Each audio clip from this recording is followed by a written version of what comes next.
First video of the year, and it's time for a sequel. Last time I talked about two early Spider-Man enemies that were later brought back after a significant amount of time. Today, I'm going to do the same for the Dark Knight. Batman comics have varied so much in style and tone since 1939, starting out dark and noir to goofy to dark and then back to goofy again. Some villains survive these waves of change, being more easily adapted to whatever's contemporary.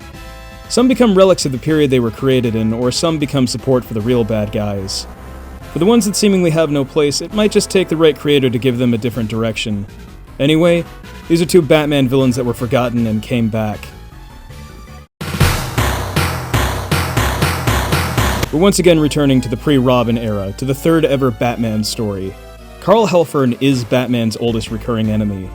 Contrary to what you might expect, he had two back-to-back appearances, but the space between his second and third stories spanned over 4 decades. He would be reintroduced a few times with slight modifications, and his most recent depiction is completely insane. Stay tuned for that. It's worth it. There have been a couple other DC characters named Dr. Death, but they're unrelated to this guy. He's also one of the few Batman villains to never be depicted in any media outside the comics. Dr. Death made his debut in Detective Comics 29. I bet he just started telling people to call him Dr. Death like a tool. Carl is calling for his henchman, Jabba. Jabba's not a Hutt, unfortunately, he's just a racist caricature of an Indian. Carl tells Jabba that he's created a poison from pollen. Wow, he's ripping off Poison Ivy's gimmick before she was even created. He's going to use this to get money out of rich people, cause, see, mad scientists committing extortion was 75% of all Golden Age plots. Carl knows Batman is going to kick their asses for this scheme, so he uses his noodle. His contingency is to put an ad in the paper challenging Batman to come kick his ass. Brilliant. This is back when Batman still had the hyphen in his name, so he can't resist the chance to bust some skulls open. He follows the instructions given, which leads him to another letter that tells him where to find Dr. Death. This comic not only features Batman's first supervillain, but also has the first usage of gadgets in Batman's belt. Aside from a rope, the belt was just for show up to this point. He's packing tear gas and gloves with suction cups. Batman drives to the location from the letter and uses his gear to climb up to the penthouse. There's 2 goons waiting for him. Batman dodges their bullets and takes them out by pushing a statue over on them. Batman picks up a dropped gun, and he gives them an ultimatum. Damn, dude. Thankfully Jabba's there to save them. He shoots Batman in the shoulder, but Batman counters with some of that tear gas. Batman escapes as the other goons chase after him. Batman patches himself up, but it's not enough, and he goes to a doctor because there's no Alfred yet. The doctor asks how this happened, and Bruce tells him that it was an accident, and not to worry about it. That's not suspicious at all. Elsewhere, Dr. Death gives Jabba his first target. Bruce happens to spot Jabba, and he saves the target from the pollen. Good thing, or that guy would have had a stuffy nose. Damn allergies. Bruce follows Jabba to Dr. Death's lair and returns as Batman. Batman incapacitates Jabba with his rope and chases after Dr. Death.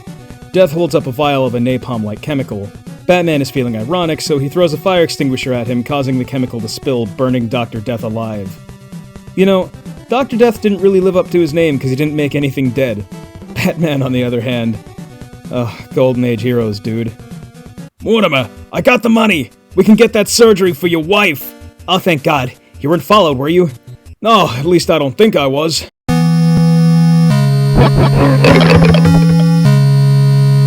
Dr. Death's next appearance was in the subsequent issue. It picks up with Batman watching Death's lab burning. Later, Bruce is at home reading a newspaper and, I'm not touching that. Bruce jumps to the conclusion that it must be Dr. Death, despite the fact that he has died. Bruce goes to see the victim's widow, and they just let him in, because you can do anything you want when you're rich. The widow kinda looks like Muriel Bagg.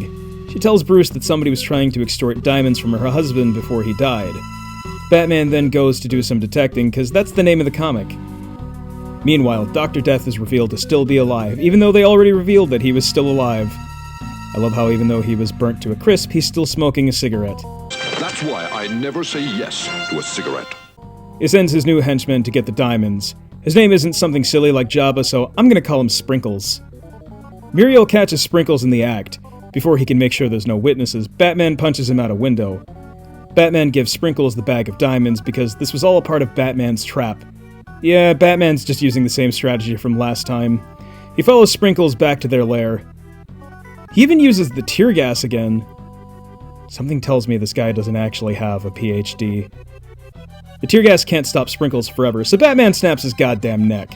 He goes after Dr. Death, who's disguised as, Geppetto. Batman takes his mask off, and it's revealed that his face is made of cheese now. Or, I don't know, maybe he's supposed to be like the Phantom of the Opera? Despite being one of the few villains Batman let live back then, Dr. Death didn't make another appearance until 1982, in Batman 345 and Detective Comics 512. Carl Helfern tried a similar scheme using his toxic pollen to extort money, but he dusted the entire city with it, including Robin. The mayor has 48 hours to pay Helfern $1 billion, but like any good politician, he's willing to let the entire city die for money. Batman exposes Death to the allergen, forcing him to hand over the antidote. Ironically, Carl was left having an allergic reaction to his own cure. He had another long stretch of absence, not returning again until 2003 in Batgirl 42. Instead of being an extortionist, he was selling chemical agents to the highest bidder. It was basically like a lamer version of Scarecrow with a scheme involving soda.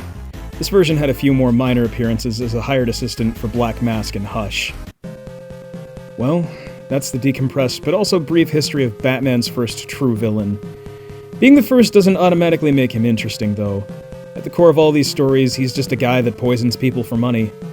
That doesn't make any of these stories bad. Actually, I really enjoyed his 80s appearance. It felt a lot like a Batman the Animated Series episode. Dr. Death is a character with such generic traits. He's a bald guy with a goatee and pointy ears.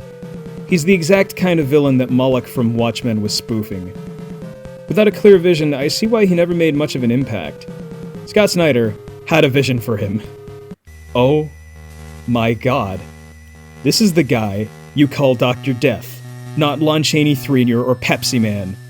He was one of the main villains in Zero Year, where he was a fucking nightmare. Carl was a scientist fired from Wayne Enterprises for his experimental research into bone diseases.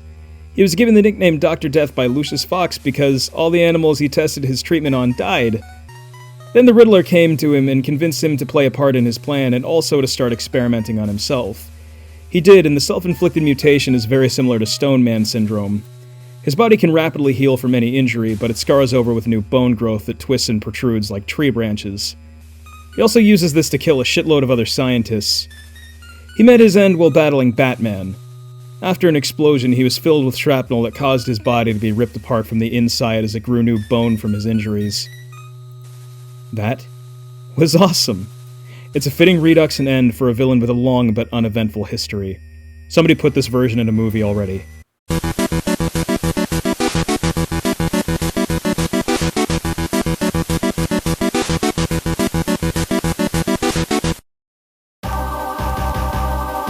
You might be surprised to see Hugo Strange in this video. I mean, he's one of Batman's most iconic villains. A hyper-intelligent psychiatrist that easily deduces Batman's secret identity. The mastermind behind Arkham City. But that's Strange's reputation now. After his first 3 appearances in 1940, he wasn't seen again until 1977.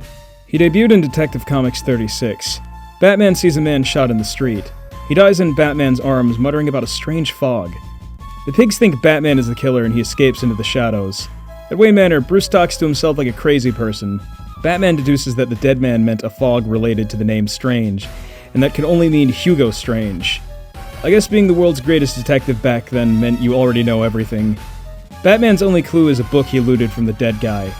Bruce can't get much info out of it, except that guy was actually an FBI agent. The cops think Batman killed that agent, so Bruce is going to have to clear his name too. Strange knows Batman is onto him and unveils his plan. He releases a thick fog over the city, giving his gang cover to rob banks. The next night, the gang is robbing a silver company. The night watchman comes by and they pull him inside, presumably to shut him up permanently. The watchman was actually Batman in disguise, and he knocks them all out. I'm sure these pages were like the warehouse scene in Dawn of Justice to kids reading this in 1940. Batman fires that trademark gun he'll surely be known for carrying in future comics to alert the police. Hugo finds out his thugs were arrested and changes his plans to kill Batman. Then he crushes a glass with his bare hands to prove how tough he is. Yeah, I'm sure that didn't hurt. The fog still envelops Gotham. Batman guesses where Strange's gang will hit next. When he enters, he's surrounded. They won't use guns, since Strange wants Batman alive. That's right, a bunch of unarmed guys just lock themselves in a room with Batman. He takes them all down without much effort, but then one guy gets lucky and knocks him out. So, you failed to live up to his expectations. How predictable. They take Batman back to Hugo's hideout where they, I thought this was supposed to be Golden Age Wonder Woman's thing. Then again, why else is Batman's main love interest a furry in a gimp suit? Strange must have tied Batman up with toilet paper because he breaks himself free like it's nothing. That tumor Strange has seems to be pressing on his brain because he also didn't take Batman's utility belt. Batman hits them with some knockout gas and Hugo puts up a brief fight. Batman stops the machine, which was apparently running on concentrated lightning, and the city is cleared of the fog. They never mention if the FBI found Batman innocent, but whatever, Hugo's in jail. Like Dr. Death, Hugo Strange quickly made a second appearance in the legendary Batman #1. We got the Joker, Catwoman, and Hugo Strange. Man, there's a lot of Arkham City in this video. The sequel begins with Strange and other inmates escaping prison. Hugo then breaks 5 patients out of an insane asylum. A month later, a hulking monster rampages through Gotham. Nobody can stop it, and after 2 nights of attacks, Batman follows the truck carrying the monster in and out of the city. The monsters catch Batman and take him to their master, Hugo Strange. Hugo confirms that he created the monsters with a serum similar to Venom.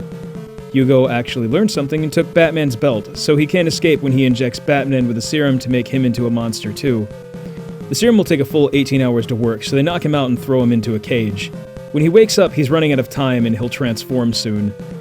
Batman escapes by using some explosives hidden in his boot heel. Batman then confronts Hugo Strange and punches him out a window. Batman still has to deal with the mutants. He takes out one with a pipe to the face and he baits 2 of them into fighting each other, giving him the chance to synthesize an antidote. With 3 monsters taken care of, there's still 2 left. One is in the back of a truck and Batman runs it off the road with a machine gun on the Batplane. Then, when the giant steps out, he hangs it. Jesus. The final mutant climbs up a building, and I don't know what this could possibly be a reference to. Batman uses knockout gas on the last monster, sending him to his death below. Strange made one final appearance in the Golden Age. We've fully left the era of scary Batman into the period where he's always smiling like an idiot, but he's still totally cool with murder. In Detective Comics 46 by Bob Kane, a mob boss commissioned Hugo Strange to create something to immobilize police while they commit crimes. He created something very similar to Scarecrow's fear toxin. Crane wouldn't make his debut until about 10 months later. Batman gets captured and the gang beats the shit out of him. When he comes to, he hears Hugo discussing his plan to use the fear gas on politicians to become a dictator. Batman is still weak from the beating he took, but he's forced to fight again to escape. He contacts Robin and gives him instructions to stop Strange. They go around the city, stopping the goons spraying the fear toxin. Batman catches up with Strange, and Hugo attacks him with a hammer. Batman gets the upper hand and punches him off a cliff where Hugo falls to his death. But, nobody stays dead in comics. Somehow he survived that fall and returned in Detective Comics 471. He picks up where he left off, mutating guys into Titans and using fear toxin. This time he figures out Batman's secret identity and won the cosplay contest at the Gotham Comic-Con. Wearing a cowl and a rubber mask with that beard would not be comfortable. This period and the later story of Batman Prey are what cemented Hugo Strange as an essential Batman villain. A serial impersonator that sees through Batman's mask and pushes the Dark Knight's mind to its limits. Strange has had a decent amount of representation out of the comics, appearing in animation, video games, and even live action. Though, he's never appeared on the big screen. Matt Reeves, if you're watching, I'd like to make a suggestion for the villain of the Batman 2.